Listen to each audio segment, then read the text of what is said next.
Maurice Druon, je devrais dire maître d'abord parce que vous êtes membre de l'Académie française. Ce qui est assez étonnant, c'est qu'il y a deux membres de la même famille à l'Académie française actuellement. Est-ce que ce n'est pas la première fois que ça se produit? Non, ce n'est pas exactement la première fois. Euh, c'est relativement rare, mais vous avez par exemple, il y a eu les frères Tarot, qui étaient tous les deux de l'Académie. Il y a eu dans le passé des membres de même famille qui... Est-ce qu'il y a eu l'oncle et le neveu, comme c'est votre cas, vous? Probablement. Vous dites que ça fait bien longtemps que ça existe, l'Académie française. Oui, tout y est arrivé, n'est-ce pas? 350 ans, presque. Cela fait beaucoup de temps. On a intégré toute l'histoire et on a intégré toutes les situations qui peuvent arriver dans Vous la êtes vie le des neveu hommes. de Joseph Le neveu de Kessel. Joseph Kessel. Votre père était son frère. Oui. Vous êtes né où? Je suis né à Paris. C'est assez rare, ça aussi. C'est de plus en plus rare, en tout Oh, cas. vous savez, je suis né à Paris. Mais pas tout à fait. Si, Oui. mais je veux dire à Paris avec un mélange d'origine qui venait des 4 points cardinaux. J'ai des ancêtres qui étaient au Brésil, d'autres en Flandre, d'autres dans le midi de la France, d'autres enfin en Russie. Tout cela fait de ces mélanges, de ces cocktails qui peut-être se trouvent par prédilection à Paris. En tout cas, je me sens profondément parisien. Vous savez, quand on arrive à être ce que vous êtes, c'est-à-dire un homme de lettres à grand succès, parce que vos livres se vendent beaucoup, beaucoup. Vous êtes un homme de théâtre aussi, vous avez écrit pour le théâtre. Vous avez été ministre des Affaires culturelles pas très longtemps. Un an, je pense. Tout juste un an. Il se crée des mythes autour de ces personnages. Par exemple, on raconte volontiers, quand on parle de vous, que vous saviez déjà très jeune que vous alliez devenir ce que vous êtes maintenant. Est-ce que c'est vrai? Vous savez, je pense qu'il y a des vocations. Il est certain que depuis ma petite enfance, je savais que je serais écrivain. Ça veut dire quel âge, ça? Oh, je crois que j'ai écrit mon premier roman, mais il avait 4 pages seulement quand j'avais 7 ans. C'était une histoire dramatique qui se passait dans les mers de Chine, et on y faisait, après un combat héroïque, l'appel des morts sur le pont d'un bateau. Tout ça en 4 pages. Tout ça en 4 pages. Formidable. Tout ça en 4 pages. Oui, ça, j'avais à ce moment-là un sens du raccourci que je voudrais bien avoir gardé, d'ailleurs. Ça s'est perdu. Oui, je resserre quand je fais des maximes. Et donc, vous voyez, c'est depuis mon enfance, j'ai eu le goût de l'écriture et le goût du mot.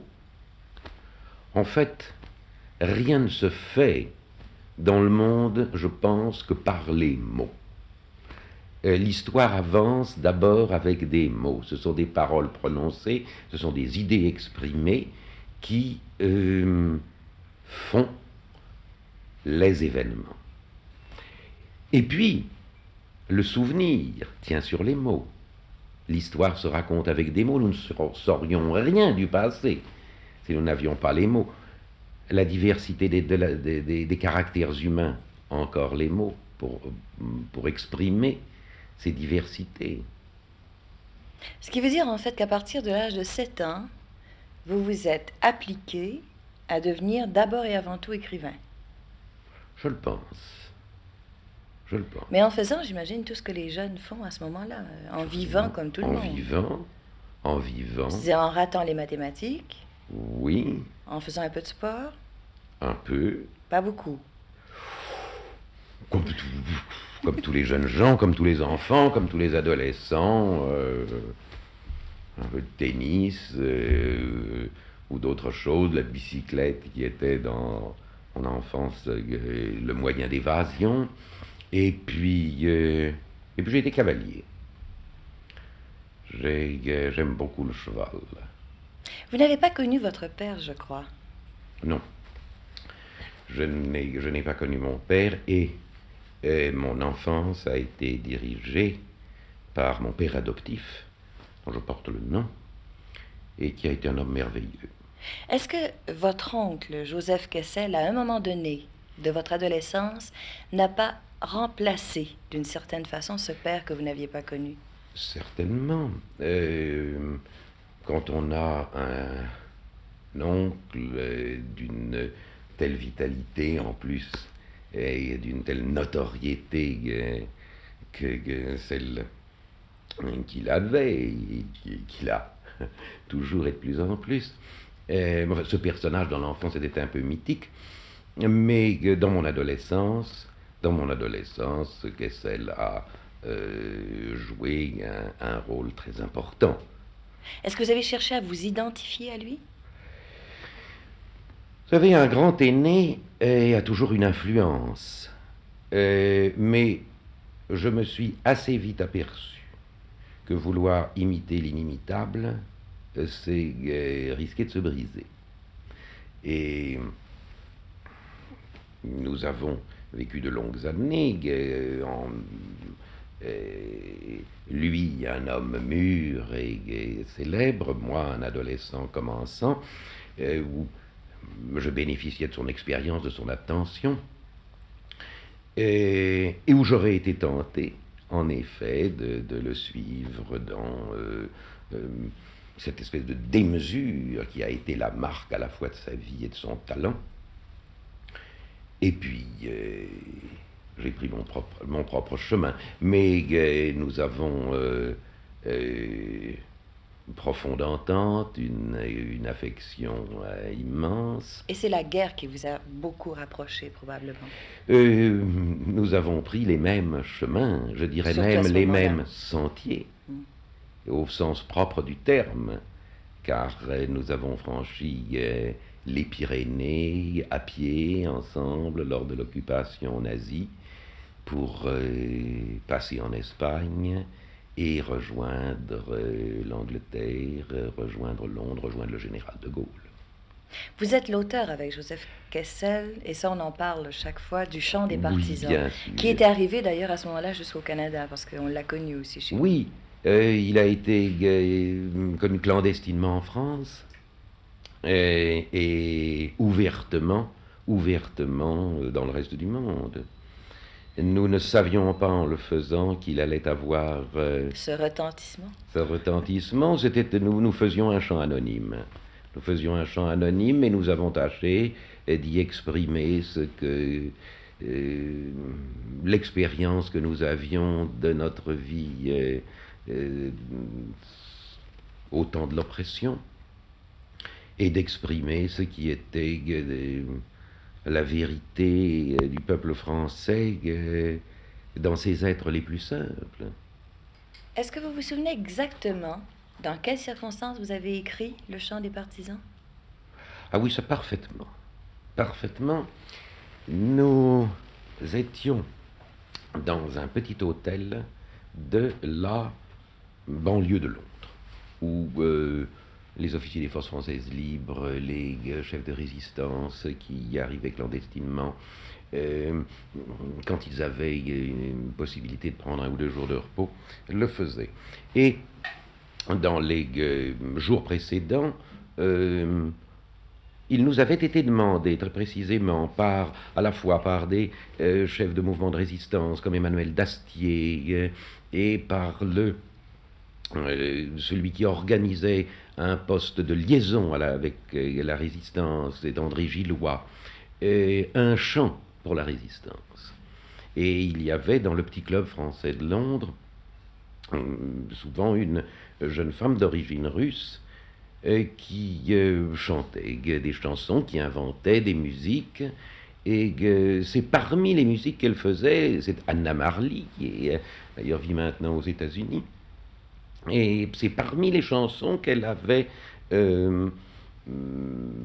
parmi les musiques qu'elle avait préparées, qu'un air a été sélectionné.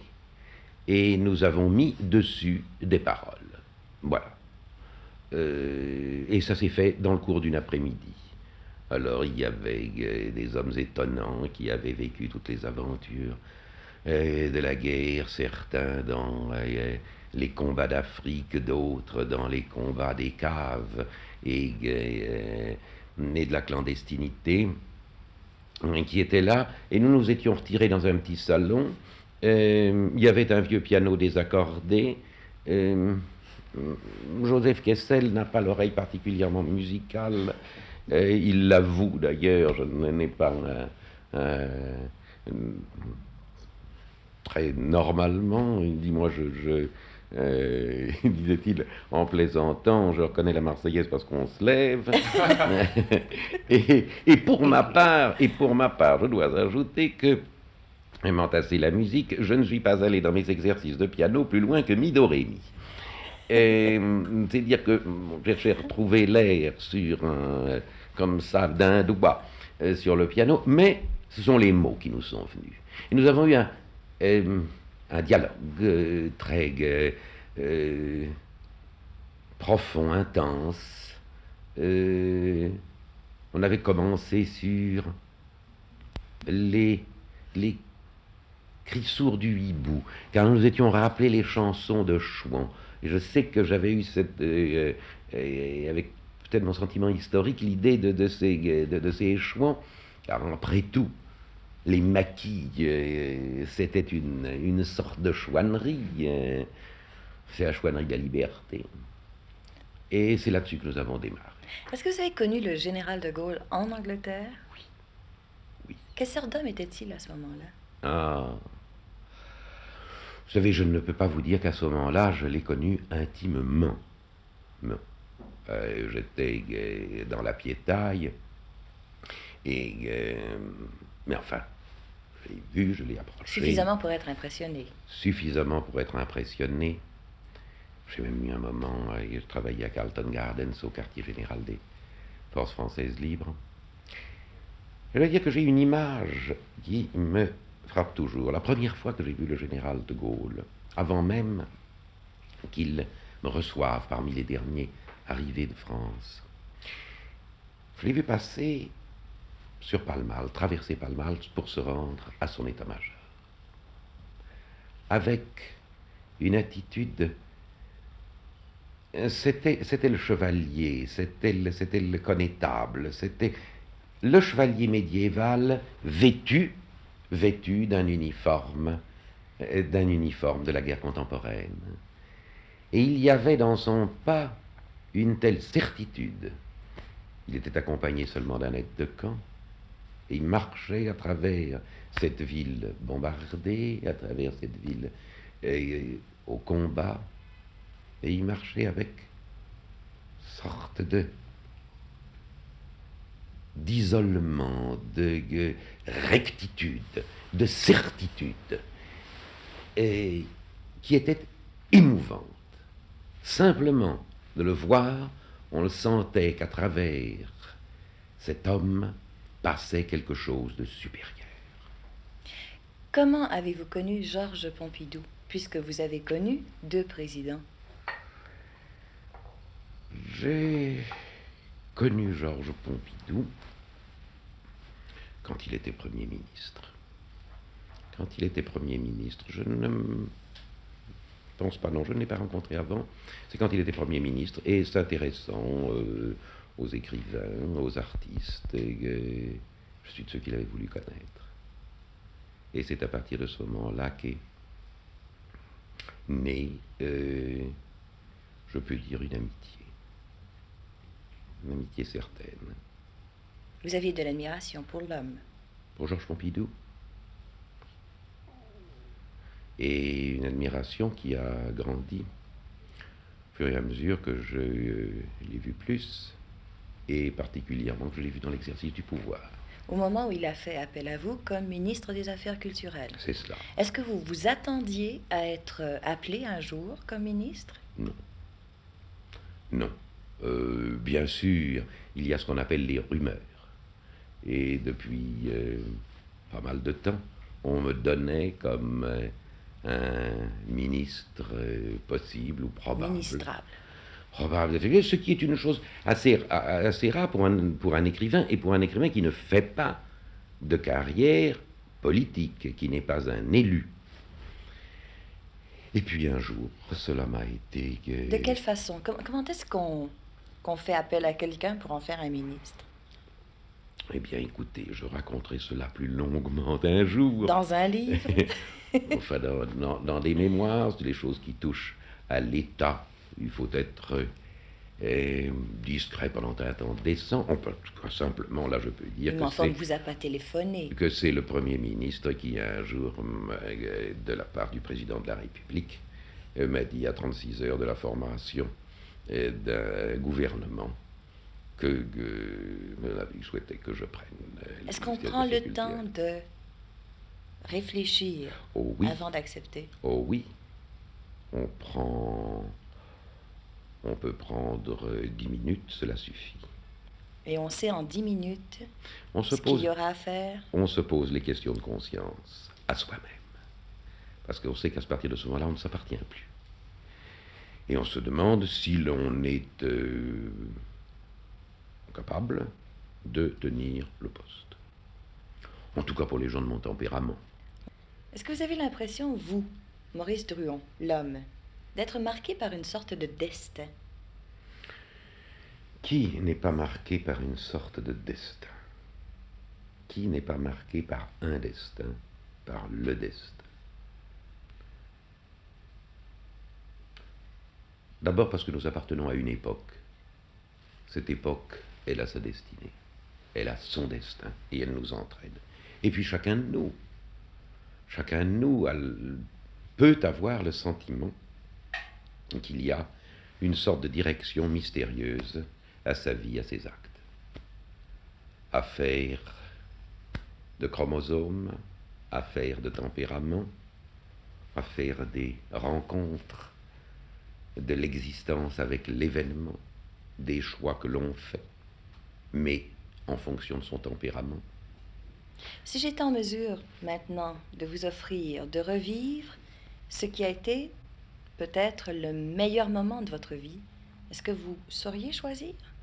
Est-ce que ce serait cette époque de la guerre qui a été probablement enthousiasmante au moment où vous l'avez vécue, à l'âge que vous aviez? Est-ce que ce serait l'époque plus glorieuse au moment où on commence à recevoir les prix, les distinctions? Prix Goncourt, Voilà, oui. le prix Est-ce que c'est ça? Goncourt, ou bien le succès de telle œuvre comme Les Rois Oui. Maudits, ou bien la participation à l'action.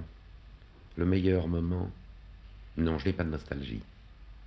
Je n'ai pas de nostalgie, j'ai toujours regardé vers l'avenir.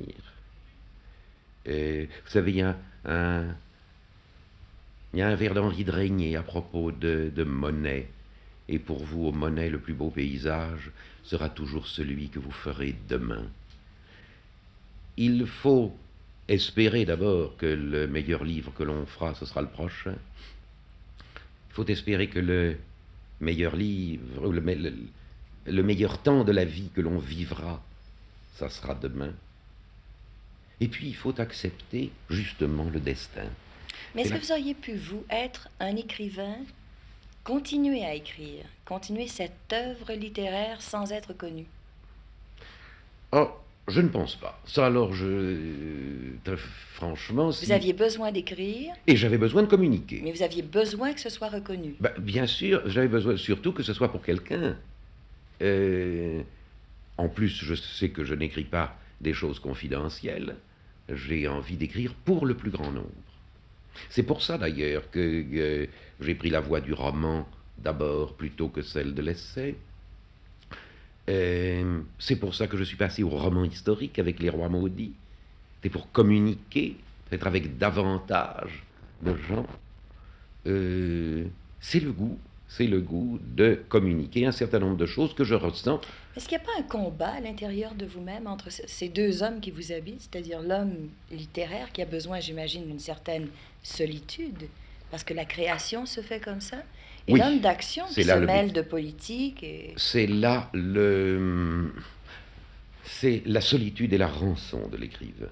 Oui, et en même temps, vous êtes sorti de cette solitude de temps en temps. Oui, mais j'en sors assez fréquemment. J'ai toujours eu le goût du contact avec mes semblables et de certaines formes d'action. Mais vous savez, écrire, c'est un peu vivre par délégation. Pourquoi écrit-on? Mais pour pouvoir pour appréhender, comprendre, connaître les destins de tous les autres, alors que soit on n'en vivra qu'un seul. Qui est déjà suffisamment intéressant, qui est si on passionnant, s'en occupe un peu. qui est passionnant. D'autre part, j'ai toujours été intéressé par les problèmes du pouvoir, qui me semblent fondamentaux pour régler la vie des individus et pour exprimer souvent leurs réactions Et vous devant avez la vie. découvert quoi en vous approchant si près du pouvoir? Que ce n'était pas bien différent de ce que j'avais imaginé. Vous savez, j'ai étudié ces aspects, aussi bien dans les grandes familles, aussi bien dans les rois maudits, aussi bien dans la biographie d'Alexandre le Grand, aussi bien dans les mémoires de Zeus, toutes choses où le pouvoir n'est pas la seule chose étudiée, mais où je lui fais une part probablement plus grande qu'on ne le fait d'ordinaire dans les romans ou dans les biographies. Est-ce que j'aurais tort de penser que, en tous les cas à notre époque, maintenant, le pouvoir est presque synonyme d'impuissance? Qu'entendez-vous par là? C'est-à-dire qu'une fois qu'on est au pouvoir, on est tellement lié qu'on ne peut plus vraiment agir? On ne peut pas faire tout ce que l'on souhaiterait, certes. C'est-à-dire, pendant ce 10 minutes au téléphone, quand vous avez réfléchi, vous vous êtes dit, vous, je serai Ce ministre n'était des pas au Affaires téléphone. Ce culturelles. n'était pas au téléphone. Je l'imagine, c'est mon roman à moi. Vous vous êtes dit, je pourrais faire un certain nombre de choses. Oui. Et vous en avez fait probablement beaucoup moins que ce que vous pensiez pouvoir faire. Je savais au départ que je pourrais faire un certain nombre de choses moins que ce que je souhaiterais naturellement, moins qu'un plan idéal, mais que tout de même cela valait la peine d'être tenté. Et j'ai en effet, je le pense, réussi à faire un certain nombre de choses. Vous savez, on dire aussi que dans nos sociétés, un ministre est toujours un homme qui fait aboutir ce que ses prédécesseurs ont préparé et qui laisse un héritage à ses successeurs. Alors même s'ils ont un autre point de vue des choses, il y a l'engrenage qui fait qu'un certain nombre de Ce n'est qu'un maillon d'une décisions... chaîne. Mais bien sûr, d'ailleurs, c'est cela, n'est-ce pas? C'est comme ça qu'il faut l'entendre. Il faut avoir beaucoup d'ambition pour son pays et beaucoup de modestie pour soi-même quand on est dans ces postes. C'est sûrement difficile. C'est très difficile, c'est très difficile. On sait que l'on prend des coups et il faut avoir le cuir épais. Et on ne satisfait jamais tout le monde. On ne vous accorde d'éloges qu'une fois qu'on est parti, d'ailleurs. Alors là, quelquefois, on vous regrette. Mais c'est ça. Est-ce que vous seriez tenté de revenir au pouvoir de quelque façon que ce soit? Écoutez, ce sont des questions qu'il ne faut pas se poser quand les conditions ne sont pas réunies. Vous me diriez, avez-vous toujours envie d'agir pour votre pays, pour votre civilisation, pour une meilleure entente, une meilleure compréhension, un meilleur échange entre les peuples européens d'abord et entre tous les peuples, avec ceux également du tiers-monde. Et là, je vous dis, bien sûr, j'ai toujours le sens du service est un peu dans ma nature. Vous dire que je ferai des pieds et des mains pour obtenir des postes ou des fonctions, certainement pas. Il faudrait de toute façon attendre un autre gouvernement. Les choses ne sont pas... C'est tout à fait gai. Vous voyez mon état d'esprit. Mon état d'esprit est celui d'un homme généralement disponible. Disponible. Vous savez, qu'est-ce que nous essayons de faire, finalement? C'est d'aider à la condition humaine, ou d'aider les hommes à vivre le mieux ou le moins mal possible leur destin, comme vous disiez. C'est cela qui compte. Merci beaucoup, Maurice.